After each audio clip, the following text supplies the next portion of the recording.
નમસ્કાર દર્શકો, મનીષા આપ જોઈ રહ્યા છો સ્પાર્ક ટુડે ન્યૂઝ। દર્શકો, અત્યારે આપણે જણાવી દઉં કે વિધાનસભાની ચૂંટણી તો આવી રહી છે, પરંતુ સૌપ્રથમ આપણે જણાવું કે વડોદરા શહેરમાં આજ રોજ પવન ખેર આવ્યા છે। કોંગ્રેસના કહી શકાય રાષ્ટ્રીય પ્રવક્તા છે અને વડોદરા શહેરમાં આજ રોજ તેઓ મહેમાન બન્યા છે, એટલે આપણે સૌપ્રથમ એમની સાથે વાતચીત કરીશું। બીજા બધા મુદ્દાઓ પર પછી આવીશું। સર, सबसे पहले आपका स्वागत है स्पार्क टुडे न्यूज़ में एंड स्पेशली मैं कह सकती हूँ बड़ौदा में। ओके सर, सबसे पहले मुझे आप ये बताइए, बड़ौदा में आप पहली बार आ रहे हैं या पहले भी आ चुके हैं? नहीं, मैं पहले आ चुका हूँ बड़ौदा में। जी। खूबसूरत शहर है, लेकिन हाँ बहुत साल बाद अब आया हूँ। बहुत साल बाद आए। सर, आप अभी सबसे मेरा पहला प्रश्न, आप कांग्रेस में है तो सबसे पहला प्रश्न ये है कि बहुत बार देखा जा रहा है कि कांग्रेस की नैया डूबती हुई नजर आ रही है, तो सबसे पहले आप मुझे इसके ऊपर आपका प्रत्युत्तर दीजिए कि क्यों ऐसा कहा जा रहा है। ये भारतीय जनता पार्टी का एक सपना है, आज से नहीं है। जब ये जनता पार्टी के रूप में थे तब भी था, जब ये जनसंघ के रूप में थे तब भी था, जब ये हिंदू महासभा के झंडे के नीचे चुनाव लड़ते थे तब भी था। तो ये एक भारतीय जनता पार्टी का सपना है जो कभी पूरा नहीं हो सकता। कांग्रेस पार्टी और हिंदुस्तान एक दूसरे को अच्छी तरह समझते हैं। जब समझ में ऊंच नीच हो जाती है तो हम इलेक्शन हार जाते हैं, और वापस से जब हम समझना शुरू कर देते हैं चुनाव फिर जीत जाते हैं। बिल्कुल, बहुत ही अच्छा प्रत्युत्तर है आपका। बिल्कुल, आप स्पोक्स पर्सन है तो आप अच्छा ही बोलेंगे, लेकिन बार बार जब भी मैं इंटरव्यूज़ लेती हूँ, बीजेपी के पॉलिटिशियंस हो या कोई भी हो, एक चीज़ मुझे हमेशा सुनने को मिलती है कि कांग्रेस में नेतृत्व नहीं है। इसके ऊपर आप क्या कहना चाहेंगे? उल्टी बात है इसकी। हर राज्य में हमारे पास एक से ज़्यादा काबिल नेता हैं, तो ऐसा कहना कि किसी राज्य में कांग्रेस में नेतृत्व नहीं है वो सबसे बड़ा झूठ होगा। और जहाँ एक से ज़्यादा काबिल नेता होते हैं वहाँ चुनने में कई बार दिक्कत आती है, क्योंकि सब में अच्छे गुण हैं। तो 3 या 4 हों हर राज्य में, आप कोई राज्य का नाम लीजिए, मैं आपको 3 या 4 ऐसे नाम बता सकता हूं जो मुख्यमंत्री बनने की काबिलियत रखते हैं या प्रदेश अध्यक्ष बनने की काबिलियत रखते हैं। ऐसे में ये मुश्किल ज़रूर आती है कि किसको चुनें। इसका मतलब ये नहीं कि नेतृत्व नहीं है, इसका मतलब है नेतृत्व ज़्यादा है। हाँ, नेतृत्व ज़्यादा है, आप अब इस वक्त ऐसे कह सकते हैं।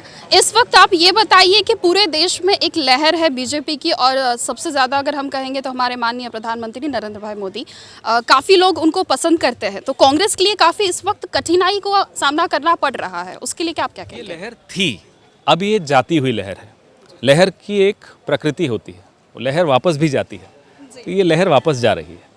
बिल्कुल, लहर वापस जा रही है। अच्छा, आप इस वक्त गुजरात की राजनीति के बारे में बताइए। गुजरात में बहुत सालों से, मैं कह सकती हूँ 25 सालों से अब भारतीय जनता पार्टी है। इस बार आपको क्या लग रहा है, कांग्रेस की क्या रणनीति है? आम आदमी पार्टी भी इस वक्त तो गुजरात में आ गई है। गुजरात की जनता इस बार अपना मन बना चुकी है कि अब पुराने 25 साल की सरकारों को हटाना है, एक नई सरकार को इस बार चुनना है। लोगों को कांग्रेस के वो दिन याद आ रहे हैं। कांग्रेस एकजुट होकर गुजरात की जनता के सपने पूरे करने के लिए बिल्कुल बहुत जल्दी आपके सामने प्रस्तुत होगी, और जनता पूरी तरह से कांग्रेस को चुनने का मन बना चुकी है। परिवर्तन की बात की तो आम आदमी पार्टी भी यही नारा लगा रही है कि गुजरात में परिवर्तन आएगा। आप इस चीज़ को कैसे देखते हैं? कांग्रेस का एक ट्रैक रिकॉर्ड है जो सबके सामने है। आम आदमी पार्टी, दिल्ली की जनता उनसे त्रस्त है। एक नया फ्लाईओवर नहीं, एक नई सड़क नहीं, एक नया अस्पताल नहीं, अस्पताल में एक नया बिस्तर नहीं, एक नई बस नहीं, एक भी किलोमीटर नया मेट्रो में नहीं जोड़ा गया। तो आम आदमी पार्टी का पिछले 5-6 साल का जो रिकॉर्ड है वो अपने आप में बताता है कि अब वो दिल्ली तक सिमट गई है, और उसके बाद दिल्ली से भी जाएगी। गुजरात की राजनीति की बात की जाए तो इस वक्त जो चुनाव हुए थे, कई जगह स्थानीय चुनाव जो हुए थे, उसमें कांग्रेस का प्रदर्शन मैं अगर देखने जाऊं तो इस बार पिछली बार के प्रदर्शन से थोड़ा कम रहा। सीटें तो कम हुई है, स्वाभाविक, हम देख सकते हैं। उसको लेके आपको क्या कहना है कि क्यों इस बार कम था? स्थानीय चुनाव में कई बार स्थानीय मुद्दे हावी हो जाते हैं, और स्थानीय फैक्टर्स होते हैं, मुद्दे तो होते ही हैं, स्थानीय कारण होते हैं जिनकी वजह से हार या जीत होती है। उससे यह अंदेशा लगा देना कि मौसम क्या है, वह गलत होगा।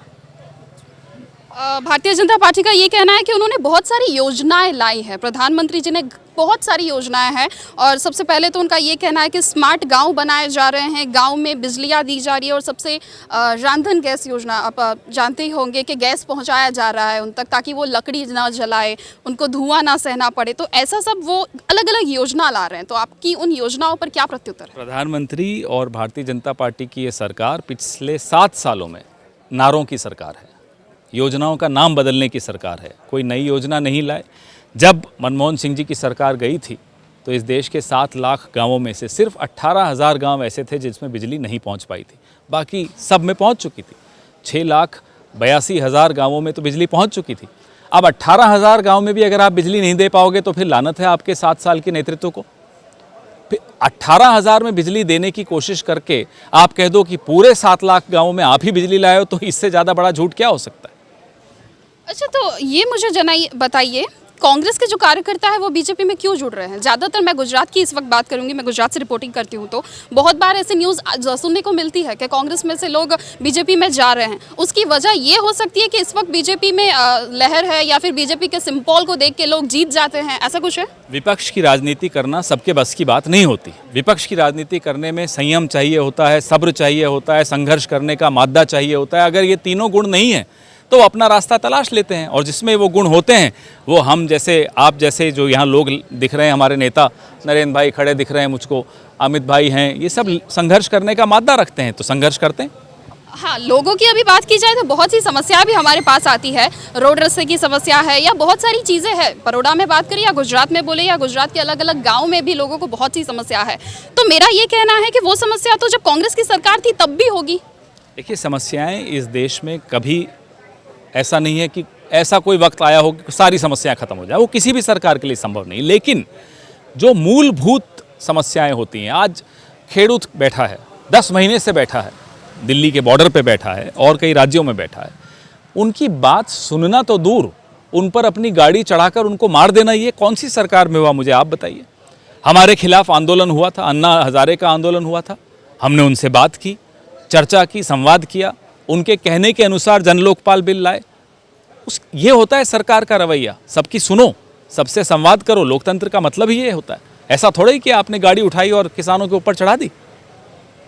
तो कांग्रेस विरोध कर सकती है ना, जबरदस्त विरोध प्रदर्शन हम कह सकते हैं ना। आज 4 बजे भी यहाँ विरोध है, पूरे देश में विरोध हो रहा है। सुबह 3:30 बजे विपक्षी दलों का सबका अगर आप में नाम ले लीजिए, एक नेता 3:30 बजे सुबह सड़क पर लखीमपुर खीरी में घुसने की कोशिश कर रहा था, उसका नाम था प्रियंका गांधी। तो कांग्रेस तो बिल्कुल हर जगह पुरजोर विरोध कर रही है। आपको ऐसा लगता है कि इस वक्त प्रधानमंत्री मोदी जी को हराने के लिए सारी पार्टियों को एक होना पड़ेगा, ऐसा कुछ है? यह चुनाव जनता लड़ेगी इस सरकार के खिलाफ। पार्टियां एक हो ना हो उनकी इच्छा, उसमें मैं बीच में कोई टिप्पणी नहीं करूंगा, लेकिन जनता यह चाहती है कि अब सरकार बदले, इस राज्य में भी और केंद्र में भी। एक अंतिम प्रश्न करना चाहूंगी, हर बार ईवीएम को लेके मुद्दा उछला जाता है, आपका इस मामले में क्या प्रतिक्रिया है? आप क्या कहना चाहते हैं? आपने जैसे कहा जनता, तो जनता जब वोट देती है तो बार बार ये मैंने मुद्दा देखा है कि ईवीएम में कोई ना कोई गड़बड़ी है, उसको लेके आपका क्या कहना है? सच में ऐसा होता है क्या? एक भी व्यक्ति इस लोकतंत्र में, अगर एक भी व्यक्ति को शक है प्रक्रिया पर, चुनावी प्रक्रिया पर, तो उसका वो शक दूर करना चाहिए। वो जिम्मेदारी सरकार की भी है, वो जिम्मेदारी विपक्ष की भी है, वो जिम्मेदारी कोर्ट कचहरी की भी है, वो जिम्मेदारी चुनाव आयोग की भी है, और वो जिम्मेदारी मीडिया की भी है। आज आप बड़ौदा आए हैं तो गुजरात की जनता को हमारे माध्यम से क्या संदेश देना चाहते हैं? उनको आगे क्या अभी कह सकते हैं कि कांग्रेस, अगर आप बोल रहे हैं कि आगामी, अभी हम जान ही रहे इलेक्शंस आ रहे हैं, जनता को आप क्या मैसेज देना चाहेंगे? क्योंकि जनता को भी बहुत सारी जगह पे परेशानियों का सामना करना पड़ रहा है इस वक्त। जनता, बड़ौदा की जनता, गुजरात की जनता से मैं आपके चैनल के माध्यम से, स्पार्क टुडे के माध्यम से यही निवेदन करूंगा कि आप चिंता मत करिए, कांग्रेस है। बिल्कुल, बहुत बहुत धन्यवाद आपका हमारे साथ जुड़ने के लिए। आप चिंता मत करिए, कांग्रेस है। अंत में इन्होंने ये अपना कह सकते हैं कि जवाब दिया है सब लोगों को। ગુજરાતીમાં જ કહી દઈશ આપ સૌને, આપણે એમની સાથે વાતચીત કરી, આપને સંપૂર્ણ જણાવ્યું। રાષ્ટ્રીય પ્રવક્તા છે તેઓ દ્વારા સંપૂર્ણ કહી શકાય કે વિવિધ મુદ્દાઓને લઈને તેઓ દ્વારા પ્રત્યુત્તર આપવામાં આવ્યા છે। આજરોજ વડોદરાના તેઓ મહેમાન બન્યા છે। કોંગ્રેસ દ્વારા આજરોજ આંદોલન પણ કરવામાં આવશે વિવિધ મુદ્દાઓને લઈને। તેને લઈને સ્પાર્ક ટુડે ન્યૂઝ આપ સૌ સુધી સંપૂર્ણ માહિતી પહોંચાડતા રહેશે। કેમેરા પર્સન ગૌતમ સોનુને સાથે હું Manisha Mahato, spark today news.